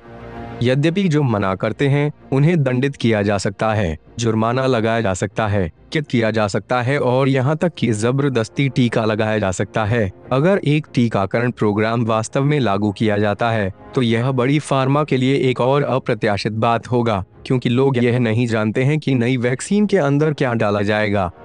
क्या लोगों को वास्तव में वैक्सीन के बारे में सूचित किया जाता है जो पूर्ण मानवता के लिए तैयार की जा रही है, या वे बस यह जाने बिना टीका लगवाएंगे कि इसमें क्या है? हो सकता है कि वे अभी भी इस बात से अनजान हों कि हम जिस वैक्सीन के बारे में बात कर रहे हैं वे वैक्सीन नहीं है, बल्कि यह एक हार्डवेयर टर्मिनल है जो एक बार शरीर में आने के बाद हमारी शारीरिक संरचना को बदल देगी, इसे एक तरह से हार्ड डिस्क में बदल देगी ताकि यह एक विशिष्ट प्रोग्राम प्राप्त करने के लिए सुसज्जित हो। उद्देश्य पहले से ही प्रोसेस में है और यह उद्देश्य मानव शरीर को कंप्यूटर में बदलना है ताकि सिंथेटिक डीएनए को हमारी कोशिकाओं के गुणसूत्रों में डाला जा सके और एकीकृत किया जा सके, क्योंकि हमारे डीएनए और आरएनए के लिए सिंथेटिक जीन जरूरी है जिसे बदलने में सक्षम होना चाहिए। इस प्रोसेस को क्वांटम टैटू माइक्रोचिप या नैनोचिप के अलावा किया जाएगा, जिसे ल्यूसिफेरेज एक बायोल्यूमिनेसेंट इंफ्रारेड एंजाइम के साथ पेश किया जाएगा, जो एक विशेष मोबाइल ऐप के माध्यम से दिखता है कि किसी व्यक्ति को टीका लगाया गया है या नहीं। लूसिफरेज बायोल्यूमिनेसेंट और इंफ्रारेड प्रॉपर्टीज के साथ एक ऑक्सीडेटिव एंजाइम है जिसकी अंतर्निहित तकनीक एक पैटर्न को फॉलो करती है जो कई प्रकार के जीवित जीवों में होती है, जैसे कई प्रकार के शैवाल और जलीय बैक्टीरिया। वास्तव में फायरफ्लाइज प्रकाश उत्पन्न करते हैं क्योंकि उनके पास लूसिफेरिन या लूसिफरेज नामक ऑक्सीडेटिव एंजाइम होते हैं। जब ये ऊर्जा अणु एडेनोसिन ट्राइफॉस्फेट नामक एक कंपाउंड के साथ जुड़ते हैं जो जानवरों और पौधों सहित सभी जीवित प्राणियों में पाया जाता है, तो वे एक निश्चित लुमिनेसेंस पैदा करते हैं। लूसिफरेज बायोल्यूमिनेसेंस में इस्तेमाल किए जाने वाले ऑक्सीडेटिव एंजाइमों के लिए एक सामान्य शब्द है वे प्रक्रिया जिसके द्वारा जीवित जीव चमक पैदा करते हैं, जो एंजाइम द्वारा ही शुरू की गई बायोकेमिकल रिएक्शन का परिणाम है। दूसरे शब्दों में एंजाइम का नाम प्रकाश उत्पन्न करने की उसकी क्षमता को दर्शाता है।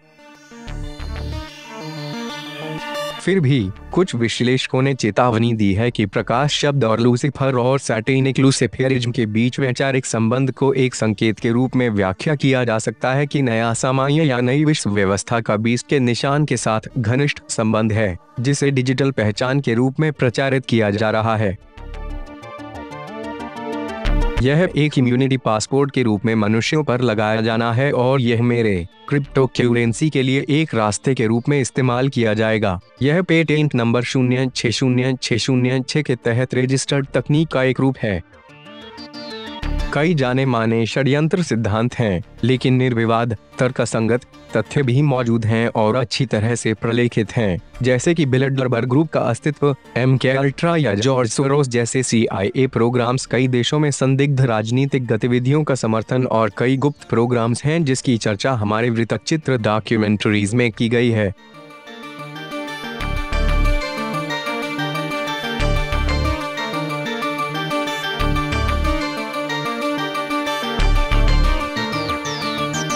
हालांकि सबसे विचित्र और स्पष्ट रूप से बात यह है कि उन्होंने एक आधिकारिक पेटेंट दस्तावेज तैयार किया है जिसका कोड नंबर 2020-060606 है। यह एक क्रिप्टो करेंसी सिस्टम है जो डेटा को प्रोसेस करने के लिए शारीरिक गतिविधि का इस्तेमाल करता है। लेकिन बिल गेट्स और माइक्रोसॉफ्ट द्वारा पेटेंट किए गए इस आविष्कार का क्या मतलब है? इसके रहस्यमय पेटेंट नंबर के अलावा पेटेंट का परिणाम यह बताता है कि मानव शरीर की गतिविधि एक उपयोगकर्ता को प्रदान किए गए कार्य के साथ जुड़ी हुई है, ताकि इसका इस्तेमाल एक क्रिप्टो करेंसी सिस्टम के तहत शरीर की गतिविधि और ऊर्जा का उपयोग करने वाली माइनिंग प्रोसेस में किया जा सके। दूसरे शब्दों में, मानव शरीर से क्रिप्टो एसेट्स निकालने का एक स्थायी तरीका है। एक बार जब एक क्वांटम टैटू लगा दिया जाता है, तो यह एक निगरानी उपकरण के रूप में कार्य करेगा जो दैनिक गतिविधियों की समीक्षा करता है जिसकी विशेषताएं किसी प्रकार के क्रिप्टो करेंसी के अनुरूप हैं। दूसरे शब्दों में, यह मनुष्य को एक डेटा माइनिंग डिवाइस में बदल देगा जिससे हमारी स्वायत्तता, संप्रभुता और ऊर्जा लूट ली जाएगी, अपने शरीर, भावनाओं और मन पर नियंत्रण से वंचित करते हुए। बस एक कंप्यूटर के ब्लैक बॉक्स से जुड़े होने के कारण हम अपनी सहमति दे रहे हैं, जबकि वे जीवित, आध्यात्मिक मानव के रूप में हमारी मानवता को मिटाते हैं। और इस प्रोसेस में हम अपने नैतिक और नैतिक मूल्यों के आधार पर निर्णय और विकल्प बनाने की अपनी स्वतंत्रता खो देंगे। हालांकि परोपकार को हमेशा एक नेक और निस्वार्थ कार्य माना जाता रहा है, लेकिन ऐसा लगता है कि कुछ तथाकथित परोपकारी लोग लाखों को बहुत नुकसान पहुंचाते हैं। माइक्रोसॉफ्ट के संस्थापक बिल गेट्स का ऐसा ही मामला है। George Soros, David Rockefeller, Warren Buffett, mark Zuckerberg और माइकल ब्लूमबर्ग के साथ गेट्स इतिहास के सबसे खतरनाक परोपकारी लोगों में से एक हैं। वास्तव में उनके अधिकांश तथाकथित धर्मार्थ निवेशों का लक्ष्य अधिक गहरा, अधिक अस्थिर दुनिया बनाना है। इसलिए हम देख सकते हैं कि कैसे क्वांटम माइक्रोनियल का इस्तेमाल करने वाले इस बायोल्यूमिनेसेंट एंजाइम के साथ लोगों को इंजेक्शन लगाने से बिल गेट्स की वैक्सीन पड़ने योग्य हो जाएगी। संक्षेप में, बिल गेट्स एक वैक्सीनेशन सिस्टम का निर्माण कर रहे हैं जिसमें उन सीरिंज का इस्तेमाल नहीं किया जाएगा जिनसे हम परिचित हैं, बल्कि यह क्वांटम माइक्रोडॉट्स या माइक्रोनीडल्स का इस्तेमाल करेगा ताकि प्रत्येक हर इंसान के अंदर अज्ञात रासायनिक पदार्थ जा सके। हम यह भी जानते हैं कि इन क्वांटम माइक्रोडॉट्स को चिटोसन में शामिल किया गया है, जो क्रस्टेशियन शेल से निकाले गए बायोपॉलीमर हैं। इस बायोपॉलीमर का इस्तेमाल रक्तस्राव को कम करने के लिए घावों पर किया जाता है और इसका इस्तेमाल पौधों में कवक संक्रमण से लड़ने के लिए एक अवनाशी के रूप में भी किया जाता है। वे सभी लुसिफ्रेज जीन से भरे हुए हैं जो आत्मप्रबुद्ध, वेवलेंथ वाले ट्यून करने योग्य जांच के रूप में कार्य करते हैं। शोधकर्ताओं का यह भी दावा है कि वैक्सीन के साथ एक विशेष डाई डालने से मरीज की वैक्सीनेशन हिस्ट्री को स्टोर किया जा सकता है। कई देशों में वैक्सीनेशन कैंपेन में थोड़ा बेसिक इंफ्रास्ट्रक्चर है जहां मेडिकल रिकॉर्ड स्टोर किए जा सकते हैं। इस प्रकार विशेषज्ञों ने रंगों के पैटर्न का इस्तेमाल करके मरीज की वैक्सीनेशन हिस्ट्री को रिकॉर्ड करने का एक नया तरीका विकसित किया है, जो आंखों के सामने से नहीं देखेंगे और वैक्सीन लगाते समय उसे हमारी त्वचा के नीचे डाल दिया जाएगा।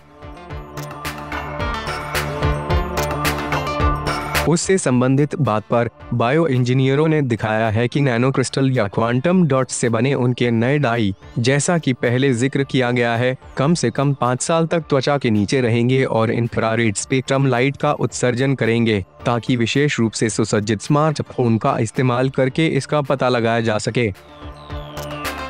चीनी और तांबे से बने घुलने योग्य माइक्रोनीडल्स माइक्रोन स्केल बायोकम्पेटिबल कैप्सूल और पॉलीमर के अंदर होते हैं ताकि त्वचा के नीचे माइक्रोनीडल्स घुल जाएं। एनकैप्सुलेटेड क्वांटम डॉट्स को पीछे छोड़ते हुए जिनके पैटर्न को यह निर्धारित करने के लिए पढ़ा जा सकता है कि किस वैक्सीन को प्रशासित किया गया है। इसका उद्देश्य क्वांटम डाई और वैक्सीन के साथ साथ हार्डवेयर टर्मिनल या हार्ड ड्राइव इंजेक्ट करना है। But if we come round to the vaccine, I said last time that what will be in that vaccine will be other things that will create human ill health, which can then be used to further impose imposition. But the crucial thing, this is why they want everyone vaccinated. This is the crucial thing. In there will be nanotechnology chips, but forget microchips as you know them. It's called smart dust nanobots. These are tiny nano machines, not just chips, machines. And the idea is to put that in the body, and then the nano machines start replicating and changing the body from the biological body that we have become used to increasingly a synthetic body.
इसके अलावा ये quantum dot सेमीकंडक्टिव material से बने nano particles हैं जो प्रकाश के संपर्क में आने पर विभिन्न रंगों का उत्सर्जन करते हैं। उत्पाद की उत्पत्ति और मिथ्याकरण फोल्सिफिकेशन को वेरीफाई करने के लिए उन्हें एक ट्रैकिंग और ट्रेसिंग समाधान के रूप में डिजाइन किया गया है। इस प्रकार वैक्सीन इंजेक्शन भी सॉफ्टवेयर की शुरुआत का हिस्सा होगा। दूसरे शब्दों में, पदार्थ जो एक प्रोग्राम की तरह काम करते हैं, शरीर को निर्देश देते हैं जो उस पल के बाद से डाले गए प्रोग्राम के अनुसार व्यवहार करेंगे। एक बार जब यह सॉफ्टवेयर शरीर के अंदर डाल दिया जाता है और इसे रिमोट कंट्रोल के जरिए गाइड किया जाता है, तो इसे माइक्रोसॉफ्ट और जेफ बेजोस के अमेज़न क्लाउड दोनों से जोड़ा जाएगा ताकि डेटा संग्रह और विनिमय के लिए इन क्लाउड से निर्देश प्राप्त किए जा सकें। इसके अलावा न्यूरालिंक, एक न्यूरो टेक्नोलॉजी कंपनी जो एलोन मस्क की है, वह ब्रेन कंप्यूटर न्यूरोनल इंटरफेस के विकास में माहिर है। वह 1000 इलेक्ट्रोड का इस्तेमाल करती है। एक विशेष रोबोट इसे मस्तिष्क के अंदर स्थापित करेगा, बिल्कुल उसी तरह जैसे एक सेंसर सहानुभूतिपूर्वक कपाल से जुड़ा हुआ हो। इसके बाद यह माइक्रोसॉफ्ट और अमेज़न क्लाउड्स में पाए जाने वाले डेटाबेस से जुड़े इंटरफेसिंग डिवाइस का हिस्सा बन जाएगा, आर्टिफिशियल इंटेलिजेंस के साथ मिलकर। जब आप क्लाउड पर अपने फोटो, डॉक्यूमेंट और आर्काइव अपलोड करते हैं, ऐसा लग सकता है कि वे एक वाष्पशील, हानिकर ब्रह्मांड के अंदर निलंबित रहते हैं, इस बात से अनजान कि क्लाउड एथेरियल नहीं है। इसके विपरीत, यह सैकड़ों हजारों भौतिक सर्वरों से बना है जो विशाल डेटा केंद्रों के अंदर स्थापित किया गया है, जो लगभग 1 लाख किलोमीटर फाइबर ऑप्टिक्स के माध्यम से जुड़े हुए हैं। आज के दौर में इंटरनेट और दुनिया भर में वेब पर सबसे आकर्षक बिजनेस क्लाउड डेटा केंद्रों के एक व्यापक नेटवर्क को होस्ट करता है, क्योंकि फिर से यह एक नैतिक तरीका नहीं है, रूपक स्थान जहां लाखों उपयोगकर्ता अपने डेटा को पोस्ट करते हैं। इसके बजाय यह भारी सुरक्षा वाले डेटा केंद्रों की एक श्रृंखला है जो कई विशाल सुविधाओं में स्थापित किए गए हैं, जो कि हर कंपनी के सर्वर को प्रोसेस करने और भेजने के लिए इस्तेमाल किए जाने वाले बड़े पैमाने पर मशीनरी को होस्ट करने के लिए बनाए गए थे, जिनसे वे जुड़े हुए हैं।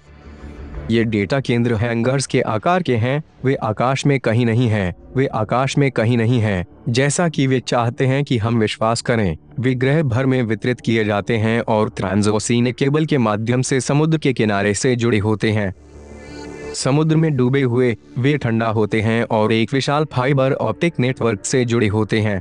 हमारे ज्ञान के अनुसार माइक्रोसॉफ्ट के पास पहले से ही 864 से अधिक कैप्सूल हैं जो उत्तरी स्कॉटलैंड में ओरकन्य द्वीपों के ठंडे पानी से अक्षय पवन, रिन्यूएबल विंड और सौर ऊर्जा सोलर एनर्जी द्वारा संचालित हैं। हम यह भी जानते हैं कि डेटा केंद्रों के क्लाउड और उसके व्यापक नेटवर्क हमारे काम करने के तरीके को प्रभावित करने वाले हैं, क्योंकि तकनीकी बहुराष्ट्रीय कंपनियां चाहती हैं कि हम अपने कंप्यूटर की हार्ड ड्राइव छोड़ दें और अपने कार्यालयों को बंद कर दें, जैसा कि हम पहले से ही बैंक शाखाओं के साथ देख रहे हैं, ताकि क्लाउड वर्तमान में हमारे व्यक्तिगत या कंपनी कंप्यूटर की हार्ड ड्राइव पर पाए जाने वाले सभी डेटा को केंद्रीकृत कर सके।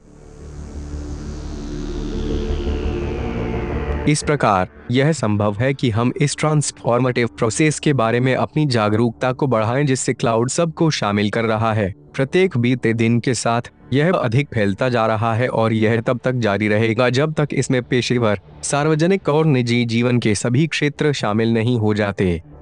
गोपनीयता के संदर्भ में जिसे हम बहुत महत्व देते हैं, विचार करने के लिए डोमेस्टिक क्लाउड है, जो इस विशाल तंबू का हिस्सा भी है। सभी उपयोगकर्ताओं को अंततः अपने व्यक्तिगत आर्काइव्स को क्लाउड पर अपलोड करने के लिए मजबूर किया जाएगा, क्योंकि जैसा कि कहा गया है, व्यक्तिगत हार्ड ड्राइव को समाप्त करने में ज्यादा समय नहीं लगेगा। यही कारण है कि उच्च स्तर की चेतना वाले लोग इन तकनीकी प्रगति के बारे में चिंतित हो रहे हैं, क्योंकि आर्टिफिशियल इंटेलिजेंस, जिसमें बायोटेक्नोलॉजी, ट्रांसह्यूमनिज्म और रोबोटिक्स शामिल हैं, प्रत्येक गुजरते दिन के साथ तेजी से बढ़ रहा है।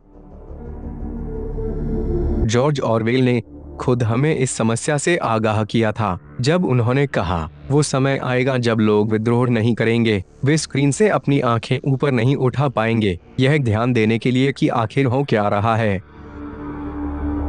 बिना किसी संदेह के ट्रांसह्यूमनिज्म दहलीज पर तैयार खड़ा है, अपने नैनो तकनीकी जांच और सेंसर प्रत्यारोपण के लिए, जिसे ब्रेन मशीन इंटरफेस को नियंत्रित करने के लिए डिजाइन किया गया है, जिसकी जानकारी आर्टिफिशियल इंटेलिजेंस से जुड़ी हुई है, ताकि हम अब और सोच नहीं पाएं, अपने आप को महसूस न कर पाएं और उनके नैनो रोबोट्स के कारण खुद को साइबर रोबोट में बदल लें, या ट्रांस ह्यूमन में, जो एक वैश्विक व्यस्त दिमाग से जुड़ जाएगा। यह मानव मशीन लिंकेज ह्यूमन ब्रेन को एक वैश्विक तकनीकी नेटवर्क से जोड़ देगा, ताकि इसे सिंथेटिक मनुष्यों द्वारा या माइक्रोसॉफ्ट और बेजोस क्लाउड्स के माध्यम से केंद्रीय रूप से नियंत्रित किया जा सके, जैसा कि पहले जिक्र किया गया है। यही कारण है कि एलाइट के टेक्नोक्रेट और साइकोपैथ्स मनोविज्ञान और माइंड प्रोग्रामिंग के जरिए मानवता की तैयारी कर रहे हैं, जिसे प्रिडिक्टिव प्रोग्रामिंग कहा जाता है, ताकि हमारे जीवन बायो डिजिटल सोशल प्रोग्रामिंग के लिए अधीन हो जाएंगे।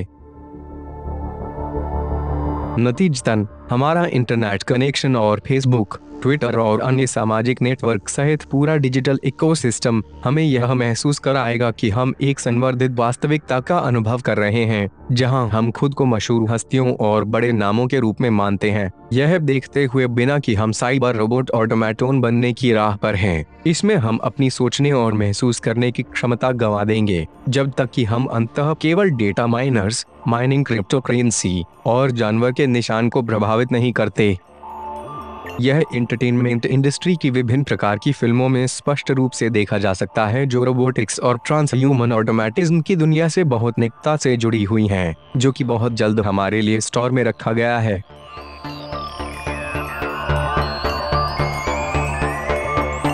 इससे हमें यह समझने में मदद मिलेगी कि क्यों कई वर्षों से प्रचार प्रसार के हॉलीवुड मंत्रालय ने रोबोटों द्वारा नियंत्रित दुनिया को दर्शाने वाली फिल्मों को जारी करने या सिंथेटिक मनुष्यों द्वारा संचालित टेक्नोलॉजी का इस्तेमाल करके चलाने का प्रयास किया है। इसका उद्देश्य हमें एक डायस्टोपियन समाज को खिलाना है, ताकि हम पोर्टेबल टेक्नोलॉजी के आदी हो जाएं, जिसमें स्मार्टफोन, वॉच और टैबलेट शामिल हैं, ताकि हमारा अवचेतन मन आर्टिफिशियल इंटेलिजेंस और रोबोटिज्म से परिचित हो जाए। हमें बाद में इन कंप्यूटर प्रोसेसर और कृत्रिम अंग उपकरणों के जरिए कंट्रोल किया जाएगा। डार्प पेंटागन की तकनीकी शाखा के रूप में इस प्रयास की प्रभारी हैं, जिसमें कई अन्य टेक्नोक्रेट अभिनेता शामिल हैं, जो न केवल सोशल मीडिया हमलों के माध्यम से, बल्कि पूर्ण सामाजिक हाशिए के माध्यम से भी अव्यवस्था और अराजकता पैदा करने के लिए तैयार हैं। यह जानकर हमें एक बेहतर समझ होनी चाहिए कि क्यों तकनीकी रूप से उन्नत समाज शारीरिक हिंसा, डिजिटल हिंसा या साइबर बदमाशी गुजरी है। मनोवैज्ञानिक रूप से अधिक संवेदनशील लोगों को प्रभावित करने के उद्देश्य से दर्दनाक भावनाओं को उत्तेजित करना और विकृत खतरों को आगे बढ़ाना इंटरनेट के साइबर स्पेस का इस्तेमाल करके। यह देखना आसान है कि वह समय कैसे आएगा जब हम प्राकृतिक प्रक्रियाओं वाले मनुष्य नहीं होंगे, जो हमारी चेतना से उपजा होगा। इसके बजाय हम केवल साइबर रोबोट और असंवेदनशील ट्रांसह्यूमन के रूप में मौजूद रहेंगे। संक्षेप में, अपनी पहचान और आत्मा चेतना से छीनी गई मानव प्रजाति आ रही है। ट्रांसह्यूमनिज्म का एक तकनीकी युग जिसमें हम सभी माइक्रोचिप्ड होंगे और हमें टीके लगाए जाएंगे। वास्तव में हम देख सकते हैं कि टीके के संबंध में प्रचार प्रसार और अनिवार्य टीकाकरण के उद्देश्य से कानूनों का भारी मात्रा में इस्तेमाल किया जा रहा है, जैसा कि हमने पहले ही चर्चा की है, एक शक्तिशाली चैनल को छुपाने के लिए जो पूरी तरह से मनुष्य को नया स्वरूप देगा। हम निश्चित रूप से सबसे महत्वपूर्ण क्षणों का अनुभव कर रहे हैं, जिसके दौरान सिंथेटिक जीनों को अरबों मनुष्यों में इंजेक्ट किया जाएगा, एक आनुवंशिक रूप से परिवर्तित मानव प्रजातियों को बनाने के लिए एक प्रयोग का गठन करेगा। इस तरह और नए टीके का प्रशासन करके वे कमजोर मनुष्यों का निर्माण करेंगे जो अधिक विनम्र, आज्ञाकारी और निर्भर होंगे। जाहिर है, मानस पूरी तरह से रोबोट बन जाएगा।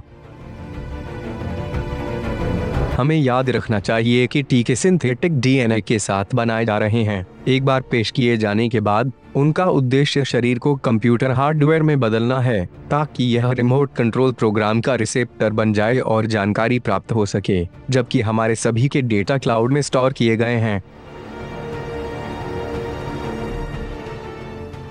Официально задокументированный факт.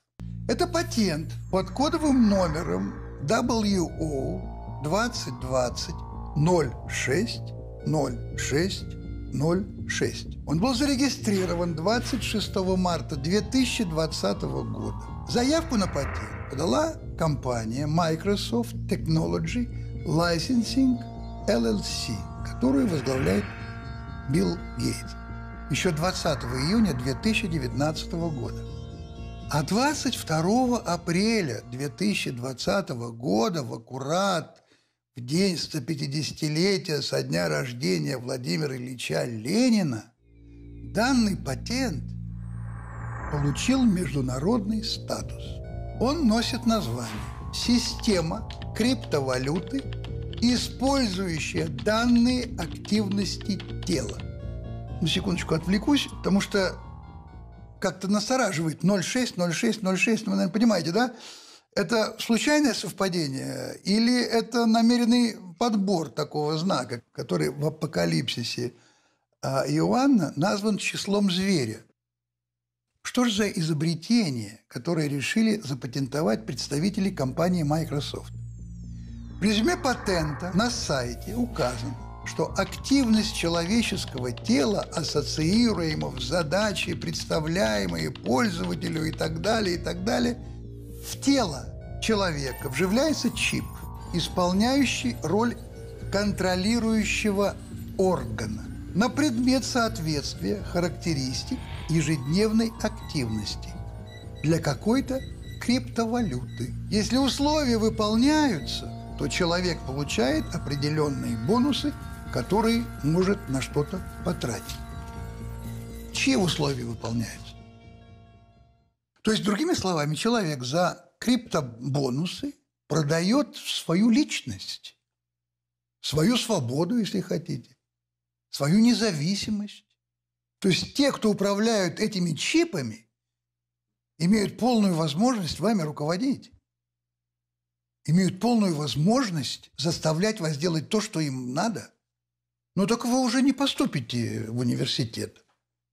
И зарплату вы не возьмете большую. И права вам не дадут на машину.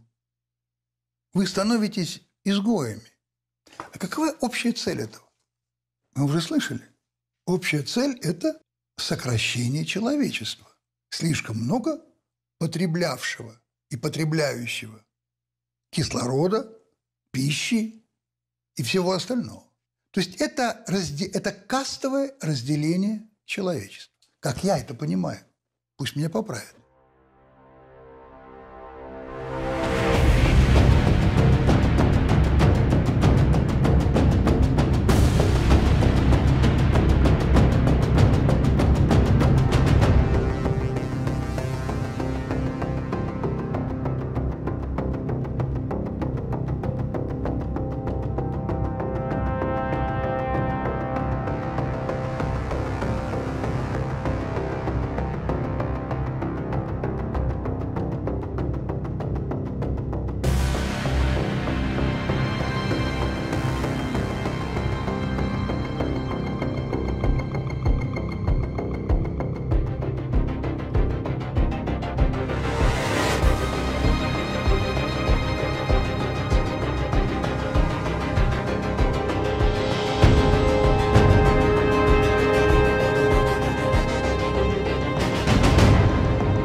जैसा कि हम पहले ही बता चुके हैं, आर्टिफिशियल इंटेलिजेंस और ट्रांसह्यूमैनिज्म समाज के सभी पहलुओं को मौलिक रूप से बदल रहे हैं और मानव प्रजातियां खुद को एक चौराहे पर पाती हैं।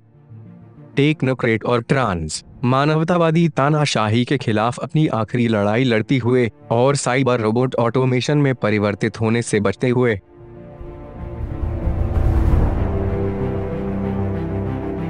ट्रांसह्यूमैनिज्म ने एक नैनोचिप और क्वांटम टैटू से लैस अपनी खुद की चेतना या जीवन से रहित एक यांत्रिक इकाई उत्पन्न करने के लिए एक सिंथेटिक डीएनए, आरएनए जीन बनाया है ताकि यह आर्टिफिशियल इंटेलिजेंस और क्लाउड के साथ जुड़ सके।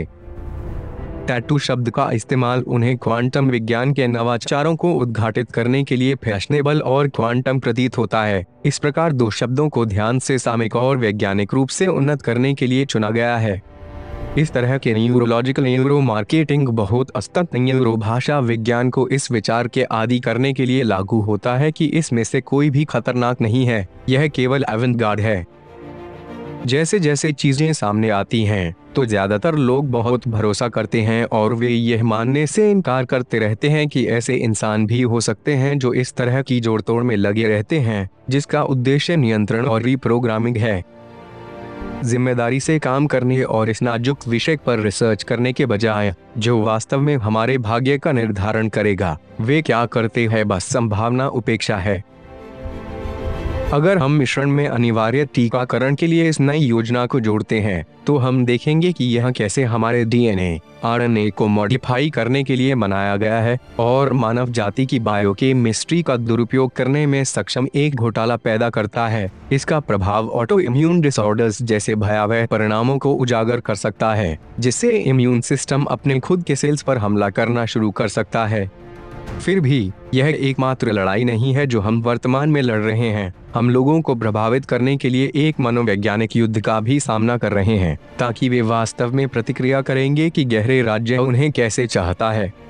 इसे हासिल करने के लिए वे चाहते हैं कि हम एक थोपे हुए प्रोग्राम को फॉलो करें और बेरोजगारी के कारण और विशेष रूप से क्षेत्रों में माल और सेवाओं की कमी के कारण लाखों लोगों को पहले से ही तबाही के कगार पर ले जाने के लिए एक आसन भूख महामारी भड़का रहे हैं।